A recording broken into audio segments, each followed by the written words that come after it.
Кино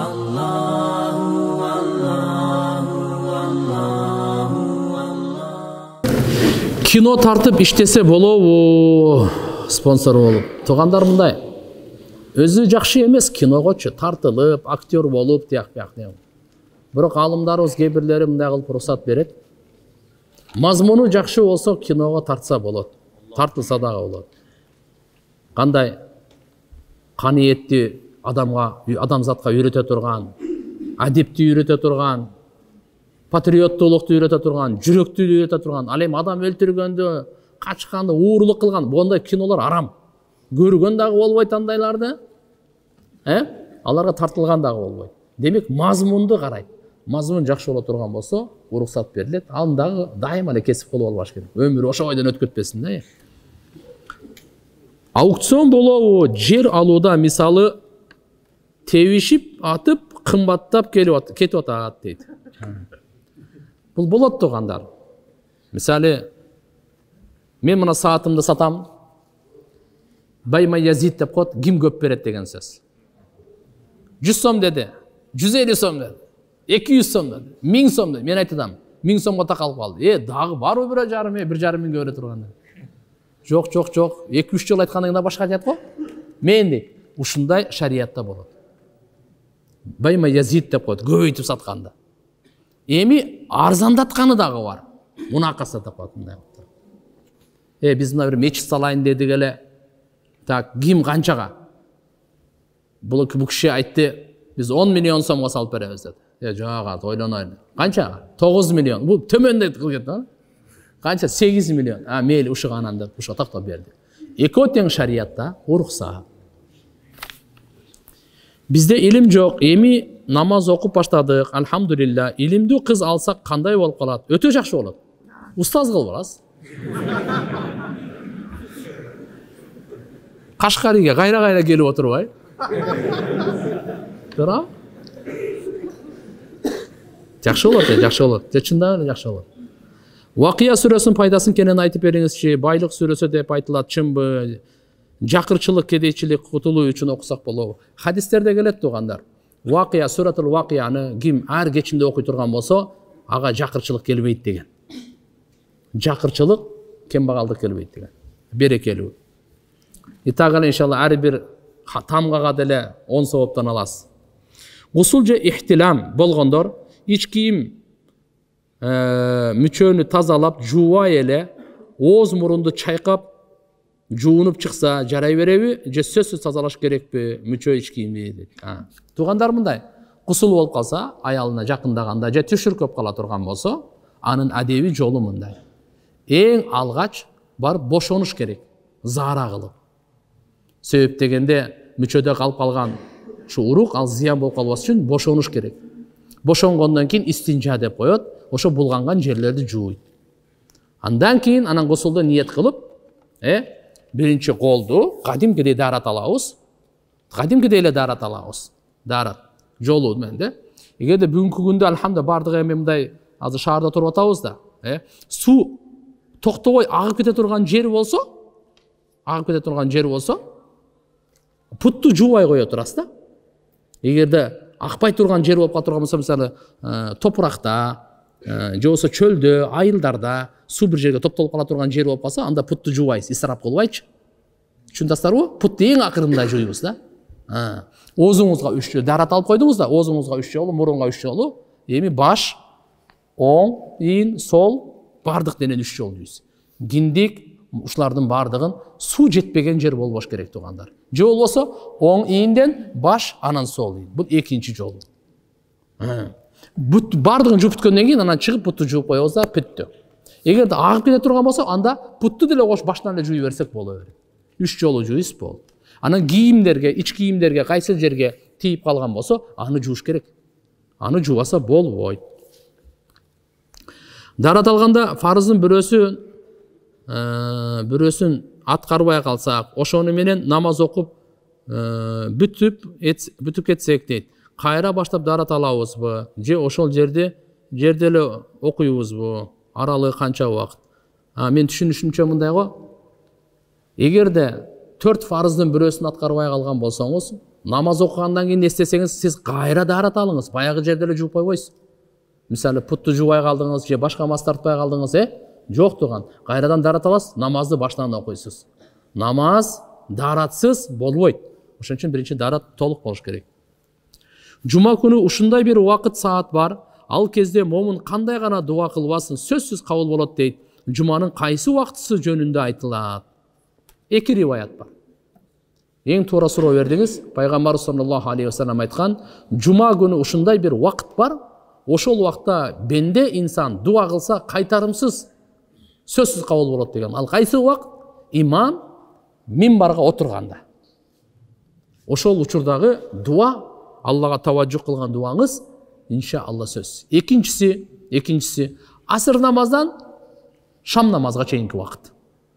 Биздин Ханафи мазхабтагы биздин ошол алымдарыбыз көбүнчө ушул экинчисине асырдан шамга чейинки риваятты ошого үстөмдүүлүк берет да. Экөөнү тең болсо дуа кылайлы.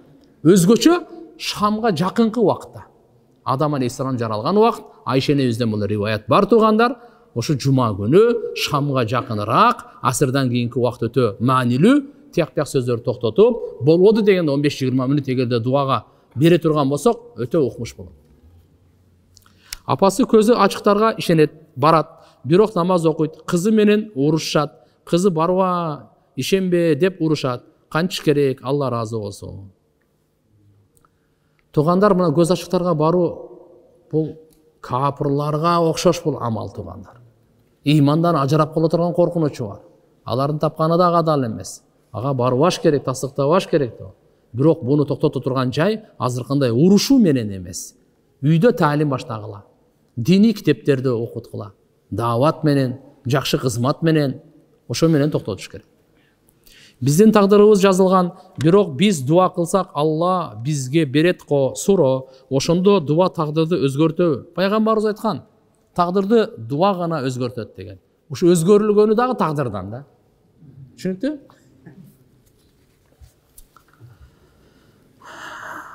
Досторум, шарап арак ичкенин себебинен азыр сүйлөшпөй, катташпай калгам. Ошону ойлонуп көрсөм туура эмес экен. Ошондуктан ошол жахилият жолдон чыгарыш үчүн кайра катташып, акырындап даават кылайын деген ниетим бар. Бирок баары бир ичишсе керек деп ойлойм. Ошол отурушка барсам мага күнөө болобу? Бирок ниетим ошол жолдон кайтарыш болсо Алла кечирсе керек деп ойлойм. Кандай насаат бересиз? Баарыбыз үй бүлөлүүбүз. Кыяматта айтып койбодуңбу деген парыздан кутулгум келет дейт. Арак ичип аткан жерге барбаңыз. Эгер досторуңуз ошо арак ичип аткан болсо, кайсы кафедеби же болбосо дагы кайсы жерде болбосун, анда барбаңыз сиз. Арак ичпеген соо учурунда барыңыз досторуңузга. Саар деле бар, түштө деле бар, эртен деле бар. Башка убакта барып туруп азыркындай кызматты кылыңыз. Бирок арак ичип аткан жерге барбаңыз. Устаз, мен уулду болдум, сизден уулума дуа кылып берүүңүздү сурадым. Алла таалам уулуңузду ыймандуу, дөөлөттүү, узун өмүрлүү кылсын, амин.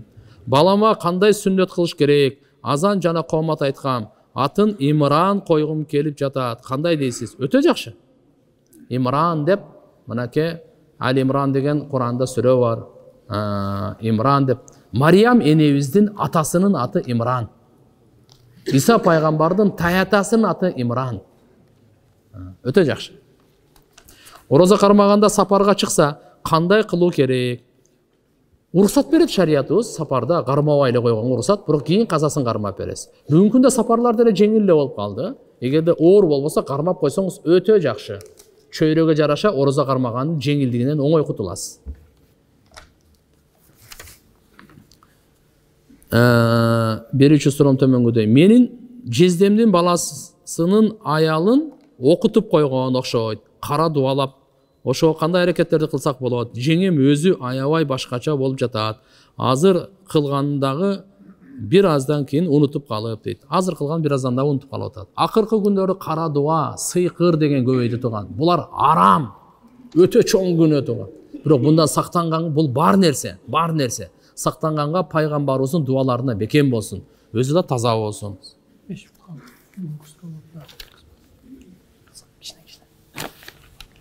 Мынаны айтып коеюн биринчиден да. Так. Туризм кылса болобу? ысырапчылыкка кирип калбайбы?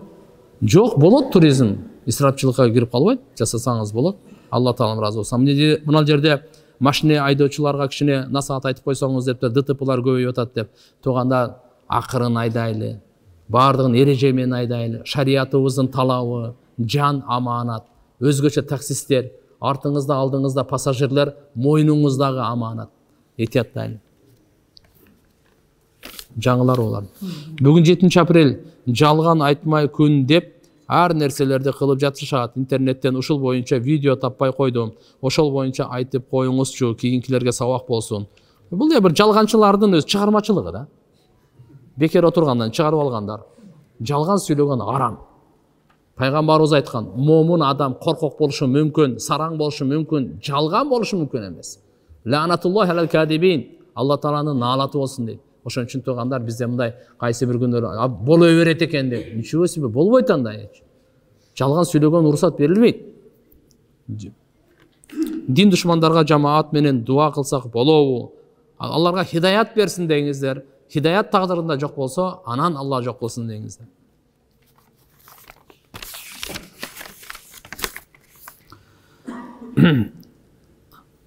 Устаз, PUBG деген оюн кудамаларды аябай азгырды. 4 ай деп. Өткөндө эле айтканбыз туугандарына PUBG оюнучу. Болбогон оюн. Ушинтип эми ахиретти куруткан эмне кереги бар? Будан сактаныңыздар. Анан көрөк ден соолук, 10 отжимание жасаңыз. Турникке асылыңыз. Киши Кур'ан окуңуз, зикир кылыңыз. PUBG эмне кыласыз? Футбол ойнок болбойт дегенде жүгүр нары бери. Эч ким жок болсо деле. Мен өтө майда жазылып койдум. Кичине чоңураак жазыңыздар, анан кыскараак. Кыяматта жакшы амалдардын жок болсо, жок дегенде аалымдар менен кол алышып учураштың беле. Эгер учурашпасаң, аалымдар менен учурашкандар, адамдар менен учураштың беле деген суроо болобу? Эгер болсо, ошолор себеп менен бейишке киреби? Жок, мындай хадисти окуган эмесмин мен туугандар. Албетте уламаларды урматтаган, бул жерде эмне үчүн ушул максатты айтышы мүмкүн? Аалымдар менен учураштың беле деген эми кандай Кудайды эстегендер, сага бир насаат айтып калар, сага дагы бир динге чакырып калар деген максатта айтылышы мүмкүн. Атак мындай хадистерде жок туугандар. Кээ бир адамдарга пайгамбар саллаллаху алейхи вассаламдын деген хадистерди айтсак, далил сурашат. Ошолор күмөн санаган болобу? Имандан чыгып кетишпи? Жок, баары далил менен болуш керек. Бүгүнкү күндө альхамдулилля ар бир эле китептерди неме кыла бербеш керек. Ошону караш керек. Бизде хадис китептерден барбы, жокпу? Мейли. Фазаил амалда заиф хадистерди иштетсек болот. Бирок хадис болсун да. Анан бирөөнүн жалган оюнан чыгарган сөзү болбосун да. Пайгамбар айткан, ким мага жалган айтса, ал дозоктон жайын даярдасын деген. Эгерде имамчылыкка чыккан адам чакан же узун кийим кийбей имамчылык кылса, bunday боло берет туугандар. Бирок эң жакшысы узунураак кийген жакшы. Имам болгондон кийин эми узунураак кийим менен чыкканы жакшы. Давачылар намазга берсек. Мына сапар касыр намаз бар экен, 120 километрден. Азыр 120 километрден касыр. Салам алейкум, устаз, пайгамбарыбыздын абасы Абу Талиб дозоктон чыгабы же түбөлүктө калабы? Түбөлүктө калат. Бирок эмеси атым эле шиялар дозокко кирбейт дейт. Мейли буну ачык айтып коеюн. Ахли сүннат вал жамааттын акыйдасы боюнча Абу Талиб пайгамбарыбыздын абасы ал дозокто. Бирок ага дозоктолорго караганда азабы жеңил. Эң азабы жеңилин дагы айтып койгон кандай? Путтун тамандын алдына эки ушундай чок коюп коет экен. Адамдын башы ошол жерден кайнайт экен да. Мүрзөнү сөмөй менен көрсөтсө болобу? Иштек эмес. Мындай кыласыз, мындай кыласыз, бардыгын. Устазым, сиз чубак ажыны сагындыңызбы? Сагындык. Сизге жана Абдушкур устазга жана башка устаздарыбызга Аллахым өмүрлөрүңүзгө береке берсин. Амин. Сагындык тасырлар эми. Бул эми ар бир адамдын өзүнүн жүрөгүндөгү байланыш. Биз бери 94-95 жылдан бери канча деген альхамдулилля маселелер талашып кетет элек. Кээ бирлер ошону дагы тооба кылдым. Дин түшүнбөгөндөр бар да, аларды туура түшүнүш керек. Силер келишпейт элеңер, тигинтет элеңер деп. Жок. Биздеги жүрөктөгү мухаббат, жүрөктөгү сый, урмат, аны таразага өлчөп болбойт. Албетте маселе. Мен оюм бир болушу мүмкүн, тигин ою башка болушу мүмкүн, мейли. Менин чачым сары, карага боесом болобу, хына Хашим дейби? Жашым 22-де дейт. Карага боёгонго, сакалды чачка уруксат эмес. Бир гана учурда Кудай сактасын, анын бетин арыгысын, эгерде согуш болуп кала турган болсо анда боёйбуз аты.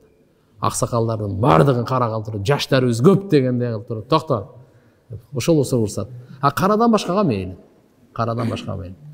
Карадан башкага мейли. Бете хына менен карадан башкага койсоң, кичине күрөңдөр барбы? Менин келинчегим исламскийге окуйм дейт. Мага жакпайт. Маршруткага чыкканда мен окубайсың дейм дейт. Мен эми исламскийге эме болсо дагы илим алсын, каякта окуса дагы. Келинчегим паранжа сал дедим. Ата энем каршы чыгып жатат. Не кылсам жакшы болот? Акырындык менен туугандар. Неге имандуулук, таквалык барда боло берсин, анан кийин булар кезеги келет өзүнө. Убакыт болуп калды. Аллаху акбар. Аллаху акбар. Мына жерде бир сөз бар экен, ушу менен бүтүрүп коеюн. Баягы неме кылган элек. Азыркы күндө электронный акча, тагырагы криптовалюта, биткоин, тифкоин деген акча бар экен. Ошону менен иштесе болот. Токтотуп туруш керек туугандар. Бул азыр белгисиз. Аалымдар бу боюнча эч кандай фатва бере элек. Бул акчабы, товарбы азырынча чечим чыга элек. Ошондуктан токтотуп туруш керек. Калгандарын Кудайым буйрса кийинки сабак. Алла разы болсун баарыбыздан. Баарыбыздын эки дүйнөбүздү Алла таалам жарык кылып, бактылуу кылсын. Аллаху акбар. Ассаламу алейкум ва рахматуллах.